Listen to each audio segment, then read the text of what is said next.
Bonjour à toi, je suis Maëlle, naturopathe et leader d'Otera. Autrement dit, coach de bien-être et coach pro pour les femmes qui choisissent d'impacter le monde positivement. Tu es connecté au podcast Pratiques Essentielles qui t'accompagne chaque semaine à découvrir et à mettre en action les outils pour vivre ta meilleure vie au naturel. Et le jeudi, c'est Pratiques Essentielles Bise, les épisodes qui boostent ton mindset et ta visibilité pour impacter positivement le monde. Installe-toi confortablement et offre-toi un quart d'heure de boost. C'est parti pour l'épisode du jour. Je suis ravie de t'accueillir pour ce nouvel épisode du podcast Pratiques Essentielles Bise, ton rendez-vous du jeudi matin pour faire le plein d'outils mindset pour dépoter enfin dans ton business. Tu as un projet et tu as bien prévu de tout mettre en place pour réussir. Youpi, high five, viens donc me faire un check. Sauf que entre les rêves et les objectifs et ta capacité à les atteindre, il y a ce truc qu'on appelle le quotidien et la motivation à maintenir à flot chaque jour qui te sépare de ta réussite. Aujourd'hui, focus motivation, cette flamme que tu te dois de nourrir pour avancer vers ta réussite. J'espère de tout cœur que cet épisode sera une clé pour toi. Allez comme d'habitude, on commence par un point de clarté et de définition de la motivation. Si, même la motivation, ça mérite une définition, tu vas comprendre pourquoi. Avant d'aller plus loin dans le podcast, je vais te proposer un exercice immédiat que tu peux faire tout de suite. Alors je t'explique comment tu vas faire. Tu mettras le podcast sur pause juste après que je t'ai donné l'exercice et tu vas prendre quelques secondes pour noter quelques mots sur ta propre définition de la motivation. C'est quoi pour toi la motivation ? Allez, je te laisse attraper ton papier et ton crayon, tu mets sur pause, je vais mettre un petit jingle peut-être pour te laisser le temps de déposer les mots qui montent immédiatement, qui viennent s'accrocher pour toi sur ce mot de la motivation. C'est bon pour toi ? Tu es de nouveau avec moi, alors c'est parti. Pourquoi je commence par une définition ? Parce que je crois que notre société actuelle nous apprend très mal le concept de motivation. En vrai, il y a deux sortes de motivation. Le focus de notre société actuelle est construit sur une sorte et ce dont tu vas avoir besoin pour avancer dans tes projets est ancré dans la seconde. Tu devines déjà la différence ? Il s'agit de distinguer la motivation extrinsèque ou externe et la motivation intrinsèque, autrement dit interne. Nous avons majoritairement été élevés, éduqués via le principe de la motivation externe, que l'on continue souvent d'attendre dans nos vies d'adultes. Avoir de bonnes notes pour faire plaisir à ton prof, ta mère, ton père, etc. Avoir le droit de si, le principe de la carotte, ou de la non-sanction comme moteur. Loin, tellement loin du sens que l'on donne à nos apprentissages puis à nos actions. Cette motivation extrinsèque, extérieure à nous, vient en opposé ou en complémentarité à la motivation qui vient de nous, notre motivation interne, intrinsèque, ce qui fait sens pour nous, ce qui nous porte, bref, notre propre flamme intérieure. Et celle-là, malheureusement, en général, pour rentrer dans le moule, ce qu'on attend de toi, c'est quand même, le plus souvent, de bien l'étouffer. La motivation intrinsèque se définit par la poursuite d'une activité, pour la satisfaction interne que l'on en tire plutôt que pour une conséquence séparée. Depuis Maslow et sa fameuse pyramide des besoins, dont je pourrais venir te reparler à l'occasion, le plaisir a été identifié comme un des principaux facteurs de motivation, notamment au travail. Il constitue à ce titre la composante essentielle de la motivation intrinsèque, et donc, tu l'as compris, de la motivation qui va te porter à long terme sur ton projet. D'ailleurs, ça peut être un podcast hyper utile aussi à un niveau personnel, même si aujourd'hui, le jeudi, on est plutôt focus sur ta réussite dans ton biz. Et quand je dis la motivation intrinsèque, c'est celle qui te conduit à t'investir dans une activité pour la satisfaction que tu en tires, plutôt que pour le bénéfice externe que tu en attends. En gros, l'idée, c'est de développer une activité qui te motive et qui t'inspire, quand bien même elle ne te ferait pas gagner ta vie. Alors attention, je ne te dis pas du coup d'en profiter pour squeezer la dimension gagner sa vie. Nous aurons l'occasion d'en reparler lors de nos épisodes du jeudi. Mais l'idée c'est vraiment qu'est-ce qui te porte, qu'est-ce qui te passionne, qu'est-ce qui t'inspire et est-ce que tu as mis ça au cœur de ton activité professionnelle. Alors là oui, tu as cette motivation intrinsèque. Donc pour bien clarifier ce point, ça ne veut pas dire que tu ne vas pas chercher de récompense pour la tâche que tu es en train d'effectuer, mais simplement ce n'est pas une condition suffisante et ce n'est pas la seule condition qui te pousse à te lever et à te mettre au travail tous les matins. Voilà pourquoi c'était important de poser un cadre et une définition à la motivation pour te permettre de bien réaliser qu'elle est double et qu'a priori quand tu développes un projet professionnel à ton compte, ce dont tu vas avoir besoin, c'est cette motivation interne. Et comme je te l'ai dit, on n'a pas été éduqué avec cet élan de motivation-là et donc c'est souvent ce qui peut poser problème quand on développe un projet professionnel. Non, parce que c'est rarement la flamme initiale, la difficulté. Celle-là, souvent, elle s'allume même assez facilement. Je sais pas si t'es comme moi, mais une découverte, un enthousiasme qui te fait plonger à cœur et à corps perdu dans la nouveauté. C'est exaltant, ça fait même parfois des papillons au ventre. On envisage 1000 choses positives pour la suite. Bref, on kiffe. Ça, c'est pas un problème. Mais un projet pro, ça se vit dans le quotidien et dans la durée.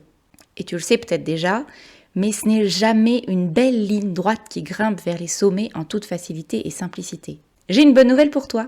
Depuis les années 2000, et notamment grâce à Edward Deci et Richard Ryan, qui ont popularisé une théorie qui réconcilie l'approche humaniste et l'approche comportementale de la motivation. Autrement dit, ils nous ont mis en théorie cet élément de l'autodétermination. Autrement dit, comment est-ce que tu vas t'auto-motiver, aller nourrir ta flamme de motivation interne. C'est pas génial ça? Ok. Selon cette théorie, l'humain est doté naturellement d'une tendance pour l'effort et la poursuite d'activités propices au développement de ses capacités humaines. Plutôt cool. Mais cette théorie toujours nous précise que cela n'arrive que dans un environnement adapté. C'est pour moi l'occasion de transitionner avec bonheur dans le cœur de cet épisode pendant lequel je vais te donner 3 piliers pour soutenir ta motivation interne. C'est parti! Le pilier numéro 1 s'attache donc à la théorie de Deci et Ryan. Crée-toi un environnement favorable. Avoir l'énergie nécessaire pour atteindre ses objectifs et maintenir son niveau de capacité à se concentrer, à se focusser dans son propre travail, c'est une clé. Notre motivation sera toujours proportionnelle à notre niveau d'énergie. À tel point que parfois on pourrait même confondre les deux. Être plein d'énergie, c'est presque déjà être motivé. N'en avoir aucune, c'est assurément être démotivé. L'énergie que nous ressentons en nous a plusieurs causes, plusieurs racines, de notre psychologie au bon fonctionnement de notre corps. Il t'appartient vraiment de cultiver et de préserver tes énergies par ton mode de vie et tes activités, tes habitudes de vie. C'est un peu mon leitmotiv au cas où tu ne l'aurais pas encore remarqué. Donc vraiment, n'oublie pas, même si toi, ton domaine d'activité n'a rien à voir avec la dimension du bien-être naturel, je crois que c'est un pan vital pour toi si tu veux développer ton business, être là dans la durée et avoir vraiment toute l'énergie nécessaire pour faire vivre et faire rayonner ton projet. Et ce qui est génial avec cette partie-là, c'est que cette partie de condition de cet environnement ne dépend en vrai que de toi. Et c'est la raison pour laquelle je ne vais pas parler aujourd'hui de l'importance aussi en termes d'environnement, de tes relations et ton entourage. Bien sûr que c'est un point important, mais en vrai ça ne peut pas être un pilier de ta motivation interne. Mais aujourd'hui, sur cette motivation interne, j'avais vraiment envie de te parler des choses sur lesquelles tu vas pouvoir agir toi, des choses qui ne dépendent que de toi. Ce premier pilier, te créer un environnement favorable à ton plus haut niveau d'énergie. C'est le moment où je te dis que je reviendrai te voir en fin d'épisode pour te redonner des liens et des outils, si jamais c'est quelque chose qui t'intéresse, si ça vient faire un déclic pour toi, parce que c'est une partie de mon travail que de t'accompagner à maintenir et à élever ton niveau d'énergie à son niveau optimal. Je t'en parle tout à l'heure. Il est temps pour moi de passer au pilier numéro 2. Le pilier numéro 2 qui va nourrir ta motivation interne, c'est celui d'être le plus clair possible avec toi-même. Et c'est le moment où je vais te dire qu'avoir un plan de route ne suffit pas. Alors, c'est un peu l'épisode de ces endroits où je te dis oui mais non tout le long. Donc, j'espère que ça va faire de la clarté pour toi, ce pilier numéro 2. Bien sûr que savoir ce que tu veux, savoir où tu veux aller, c'est fondamental. Et on ne peut pas être juste motivé tout court. Donc, il faut bien sûr que ça s'exerce dans une direction précise. Sans objectif, difficile d'avoir une motivation. Et si on ne sait pas ce qu'on veut, c'est impossible de s'en fixer. Donc, il faut impérativement commencer par là. Qu'est-ce que je veux ? Qu'est-ce que je veux dans ma vie ? Pourquoi ce projet ? Qu'est-ce que ça va me permettre de nourrir ? C'est vraiment, vraiment un fondamental que de savoir pourquoi tu agis. Cet endroit-là, bien sûr, il me prendrait bien plus de temps que cet épisode de quelques dizaines de minutes de podcast à développer. C'est vraiment ce travail du pourquoi, des pourquoi. J'en ai fait un peu ma spécialité dans mon accompagnement en tant que leader doTERRA. Pour toutes les personnes qui ont envie de travailler dans le domaine du bien-être et qui font le choix de travailler en partenariat avec doTERRA, et en partenariat avec moi au sein de Pratiques Essentielles. C'est vraiment cet endroit pilier, clé, qui fait un pivot de avant-après quand tu as pris le temps de dessiner tes pourquoi. Et je parle de pourquoi au pluriel. Parce que souvent, et souvent aussi dans le cas du domaine du bien-être, quand on lance notre activité, c'est un petit peu pour sauver le monde. Je sais pas si ça fait ça pour toi, mais en tout cas, moi, clairement, c'était mon endroit de départ. Avec cet endroit où j'avais, grâce à mon expérience personnelle, puis grâce à mes formations, des outils pour transformer et élever le niveau de santé et de bien-être des gens autour de moi. Donc j'avais vraiment ce focus à l'extérieur de moi. Tu vois, l'endroit où finalement je suis sur une source de motivation, bien sûr qui est nourrie de mon intérieur, mais qui est tournée vers l'extérieur. C'est vraiment la raison pour laquelle j'adore faire travailler sur l'exercice des pourquoi et j'adore faire travailler pas une seule fois dessus, mais plusieurs fois, et c'est un exercice que je continue de faire, et d'ailleurs mes pourquoi continuent d'évoluer aussi au fur et à mesure que mon business avance et grandit. Mais les pourquoi, je vais te donner une première piste, si tu veux les travailler là juste immédiatement quand tu as fini le podcast, tant qu'à faire, tu as déjà un crayon et un papier avec toi a priori. Les pourquoi, c'est vraiment ceux qui vont conjuguer justement à la fois ce qui est à l'extérieur de toi et ce qui est à l'intérieur. Et j'aime bien dire, c'est cet endroit où tu as le droit d'être égoïste. C'est-à-dire qu'à un moment donné, on choisit pas de transformer une passion en business pour faire du tricot, tu vois. Alors j'ai rien contre le tricot, c'est juste pour donner une image. Et c'est ok, par exemple, d'avoir dans ses pourquoi et dans sa motivation intrinsèque, eh bien, le nourrissement de tes besoins essentiels, de la pyramide de Maslow. Donc les besoins essentiels, c'est avoir les moyens de vivre dans l'environnement que tu désires, avoir les moyens de t'offrir une maison, un van aménagé, le luxe de pouvoir voyager quand ce sera plus possible. Et ça, c'est super ok. Et souvent, une des limites que je vois à cette motivation, c'est que les entrepreneurs dans le domaine du bien-être sont souvent dans le don de soi. Alors je rigole parce que ça me fait penser à Edouard Baird, je ne sais pas si tu as la référence, mais c'est un vrai frein. En fait, c'est un vrai frein à la motivation interne parce que ça ne suffit pas à nourrir un projet professionnel que de penser à l'autre. C'est vraiment une clé importante dans ta motivation interne que de penser à toi. Important pour moi de poser ce deuxième point, d'être en clarté, en authenticité avec toi-même. Ça signifie que c'est juste et que c'est ok d'avoir dans tes sources de motivation et dans le pourquoi tu fais le choix de développer ton activité, eh bien des éléments hyper égoïstes et égocentrés. Et rassure-toi, ça ne t'empêchera pas, voire tout le contraire, ça te permettra en plus d'être encore plus disponible auprès des autres. C'est cet endroit où, pour pouvoir nourrir l'autre, il faut d'abord se nourrir soi-même. Et c'est vraiment, finalement, le cœur de ce pilier numéro 2, être clair avec toi-même. Je pensais en avoir fini avec ce point numéro 2, mais pas tout à fait. Parce que quand je te dis avoir un plan ne suffit pas, pour le coup, c'est vraiment une expérimentation que j'ai fait dans cette transition où j'étais entrepreneur à mon compte, donc sans partenaire de travail, sans marketing relationnel, et que j'ai fait cette transition à un moment donné de choisir du coup le travail en marketing relationnel. Une des choses en termes de décision professionnelle qui m'ont fait faire ce switch-là, c'est que quand on travaille avec un marketing relationnel, en l'occurrence ici doTERRA, eh bien on a un plan. Le plan, il est déjà tracé. Et ça, c'est un vrai soulagement quand tu es entrepreneur, quand tu n'as pas à réfléchir et à cogiter, à remettre en question en permanence un plan. Tu arrives dans un endroit et finalement, ce que tu as à faire, c'est à te plugger, à te brancher sur le plan qui est proposé par la compagnie avec laquelle tu choisis de travailler. Je pense qu'il y a cet endroit où, dans le côté un peu miroitant du marketing de réseau, il y a plein de gens qui se disent « Waouh, marketing relationnel, génial !» Et là, en l'occurrence, en plus chez doTERRA, on a des produits qui sont formidables pour élever notre niveau d'énergie. Premier bonus. Deuxième bonus, le plan est tout tracé, donc en gros, j'ai qu'à arriver et ça va rouler. Et sauf que non, parce que si tu viens juste te contenter du plan, tu n'auras pas de quoi nourrir ta motivation intrinsèque au quotidien, tu n'auras pas l'élan et le courage de te lever tous les matins, de faire face aux aléas, parce qu'il y en a aussi dans ce business-là, comme dans tout entrepreneuriat indépendant. Et du coup, si tu n'as pas été bossé sur ta clarté intérieure, sur pourquoi tu fais ce choix en entier, eh bien, ça ne fonctionnera pas sur le long terme. Ça y est, je crois que c'est bon. Je me suis un peu emballée, donc c'est pas du tout dans le script écrit ce que je viens de te dire là, mais je crois que ça venait vraiment faire une complétude autour de ce pilier numéro 2 de clarté avec toi-même. Et le pilier numéro 3, c'est avoir et cultiver sa foi en toi-même et la foi en soi-même. C'est vraiment... Comment te dire ?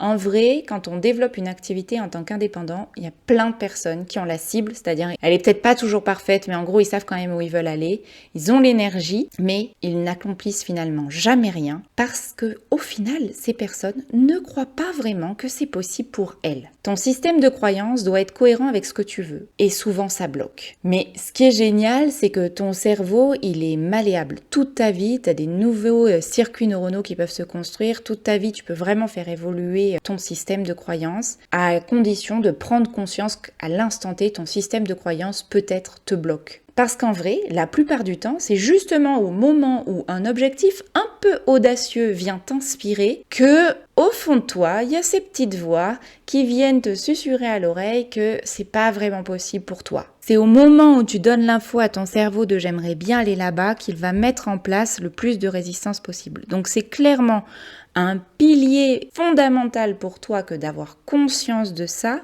pour savoir que toutes ces pensées limitantes, tous ces endroits qui vont t'empêcher, toutes ces journées de procrastination, tous ces trucs que tu fais juste à côté de ce qui pourrait te faire réussir, c'est en vrai la part de toi qui ne croit pas en toi ou la part de toi qui pense te protéger. Et c'est un pilier qui t'appartient parce que souvent, on a tendance à mettre cet endroit de « c'est pas pour moi », justement, exactement comme la motivation extrinsèque, on a tendance à le mettre en dehors de nous. On a tendance à accuser, entre guillemets, les circonstances. Bon, en ce moment, on est servi en plus avec le Covid. Mais tu vois, on a tendance à accuser une circonstance extérieure. On a tendance à accuser, j'utilise, c'est un gros mot, mais j'espère que tu vois l'image, l'entourage qui ne nous soutient pas, qui n'est pas d'accord avec nous. Tu vois, on reporte tout à l'extérieur. En vrai, ça n'a rien à voir avec l'extérieur. C'est quelque chose que tu vas devoir aligner en toi et c'est quelque chose qui émerge parce que ton système de croyance, ce qu'il préfère, c'est te voir rester là où tu en es aujourd'hui. Ton cerveau, il a peur de ce qu'il ne connaît pas. Donc ce que tu vas pouvoir faire à cet endroit-là, c'est t'auto-éduquer. Agrandir ta zone de connu, ça demande un travail sur soi, ça demande un travail de développement personnel. Mieux se connaître pour dépasser ses propres freins, pour faire taire les petites voix qui montent lors des premières difficultés, pour pouvoir les traverser et pour pouvoir continuer sur ton chemin de réussite. En gros, ce qu'il te dit, ce troisième pilier, c'est que pour y arriver, il va falloir t'aimer. Il va falloir t'auto-couvrir de bienveillance et aussi d'auto-coup de pied au derrière parfois quand nécessaire. Ce troisième pilier de cultiver la foi en toi-même, en vrai, c'est un vrai pacte que tu passes de toi à toi. Un acte immense de foi en toi-même que tu signes. Et pour le coup, selon d'où tu pars, selon d'où tu viens, je t'invite vraiment à ne pas rester seul sur ce chemin parce que c'est un chemin qui est pas facile.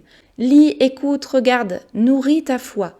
Fais-la grandir et chemine avec elle. Va prendre des références, va bouquiner des bouquins qui parlent de développement personnel, de psychologie positive. Écoute ce podcast. Rejoins une team. Et vraiment, là, pour le coup, moi, c'est ma révélation du marketing relationnel. Je te l'ai déjà dit dans l'épisode où je te parlais des façons d'échouer dans ce type de business. J'avais pas conscience de cette dimension de team, d'équipe qui est aussi présente ici. Et c'est vraiment magique. Si jamais le marketing relationnel, le MLM, c'est pas quelque chose qui t'inspire, va tisser des liens avec d'autres entrepreneurs. Crée-toi un cocon de personnes inspirées et inspirantes avec lesquelles tu pourras peut-être même co-créer. Et si et quand tu sens que ça coince trop, si tes 2 premiers piliers sont très forts et que tu sens que sur ce troisième, ça dépend pas vraiment de toi, que tu as peut-être des freins qui sont trop ancrés, va te faire aider, soit côté coaching au niveau mindset, soit carrément un thérapeute en thérapie brève. Maintenant, on fait plein de choses absolument exceptionnelles. Je pense à la régulation émotionnelle, je pense à l'hypnose, je pense à l'EMDR. Ne laisse pas des croyances et des freins t'empêcher de construire ce meilleur 3e pilier clé de ta motivation. J'espère que ce podcast t'inspire et te motive. Pourquoi j'ai fait cet épisode ? Parce que 80% des personnes interrogées à leur fin de vie ont dit en premier lieu, c'est un sondage qui est disponible, que tu peux trouver sur internet, elles ont dit en premier lieu,